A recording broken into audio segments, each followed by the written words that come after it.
The focus of conversation of the program today is still on sliding oil prices and how various sectors are used as an alternative to protect the economy. Today on the program, we're looking at agriculture as an alternative. I'm being joined on the program by an agricultural economist, Professor Bola Okune. He's from the University of Agriculture at Abeokuta. Professor Okune, good morning and thank you so much for coming in. Good morning. And viewers. Well, it's been an interesting week, well, since last week anyway, and for the best of we've witnessed sliding oil prices. The handwriting has glaringly been on the wall.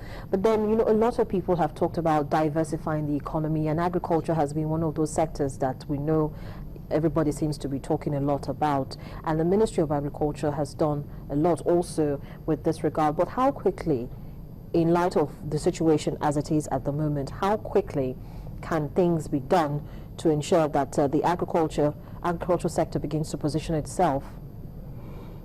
Well, if you look at the amount of exports going out in the country, about 96% are really from oil and just 3-4% from the non-oil sector.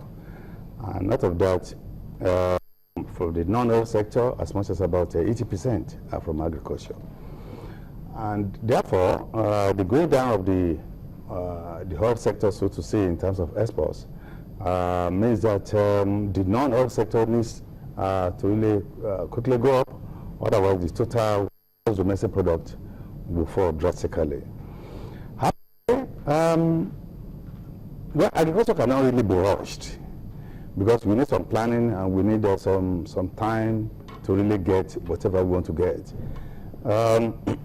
If you can focus more on the various exports, agricultural exports, in terms of cocoa, in terms of rubber, in terms of oil palm, and not forgetting the food subsector of agriculture, then we can sort of bridge to a limited level, bridge the gap arising from the nosediving of the oil price. It means that we really need to help the farmers. The private sector, in the agricultural sector, are the people really driving agriculture. And most of these are from about 70-75% of small-scale farmers. It means we now really need to think deeply about how to help the farmers. But then to cut yes, Professor Okune, you say the planning should not be rushed. But this is something that has been for a long time, maybe not, you know, with the foresight that, you know, there was going to be a sharp decline in oil prices the way we've seen it recently. But we know that the Ministry of Agriculture for a while now has been trying to, you know, through the agricultural transformation agenda, ensure that the sector gets a boost to a certain extent. And so with all of that planning, one would expect that now they should rise up to the occasion. Yes, we'll give credit to the Honorable Minister of Agriculture for what he has been doing. But you could see the scenario that I've painted, that about 96% of the Nigerian exports, they're from a non-oil sector. I mean, they're from the sector.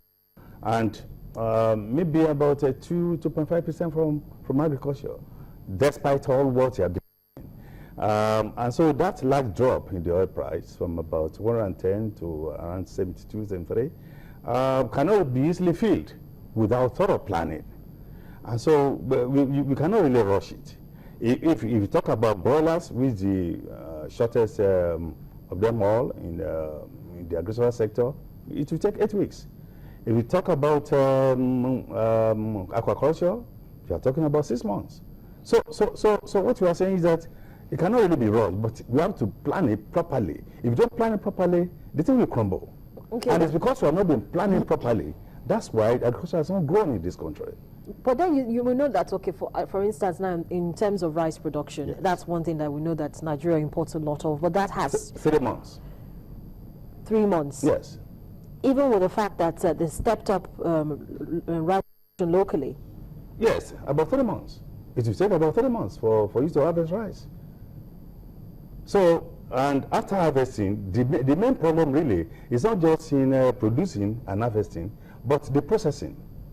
I agree that during the last 2-3 years, the number of mills for rice processing had increased. But we also found out that most of them had not really been properly utilized because of power. If you go to Ilorin, they will tell you that, oh, using generator, we increase their cost by about 50%.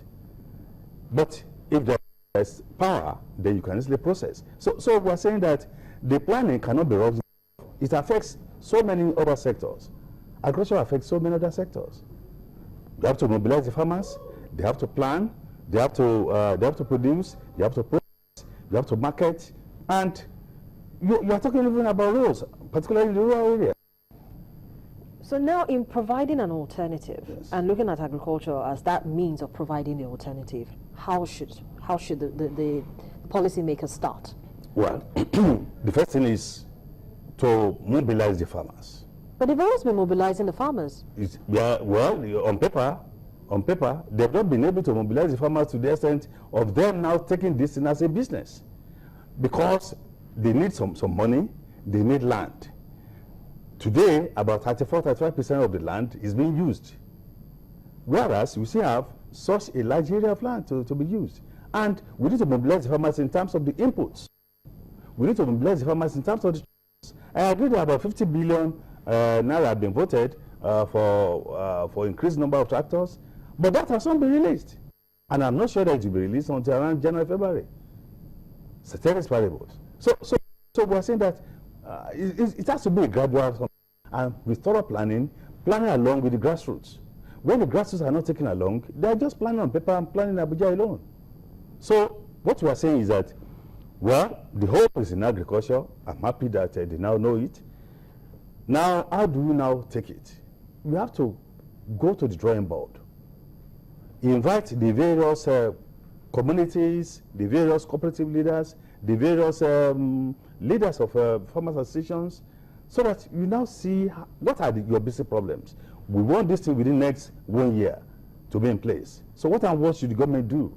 It's not that the government or the federal partners just formulating policies for them. No. We need to have, how is the shoe pinching you? Where is it pinching you? What are the things to use? That has been lacking. That has been lacking. I must give credit, as I said earlier on, to the Honorable Minister, but we now need to have a step backwards and plan very well, so that the farmers will be so committed and see it as a real business. Okay, so now in terms of stepping back, yes, and planning, which particular aspect of the sector should be focused on? Which particular aspect of the sector at this particular point in time will help begin to alleviate some of the challenges that Nigerians are facing? Well, to me, it's a two-pronged approach. You look at the exports, you look at the domestic food demand. Because even if you generate so much for cocoa, from rubber and those things, how do they eat? The prices will still continue to rise in terms of food. So it's a two-pronged approach, and they should now set two possible panels that can really go right to the grassroots, to the rural areas, to mobilize them at the local government level, at the state level. But in terms of mobilizing, yes, now, which aspect of the sector should they be focusing on? Should they be focusing on the cash crops, like you've mentioned? Mm-hmm. Should they be focusing on crop production? Should they be focusing on poultry and husbandry or aquaculture? Well, in the first place, it's grass that makes the flesh, and therefore it's the crop that should first of all come up. But having said that, we need to look at we look at aquaculture in terms of either concrete or earthen ponds, because the artisanal fish farming sector is not really doing so much. But if you look at the earthen ponds, look at the concrete ponds, then you can easily generate quite a lot of fish. Then poultry, of course, you know very well that poultry can be produced at any time. Is it during the dry season or during the rainy season, depending on the various structures being put in place.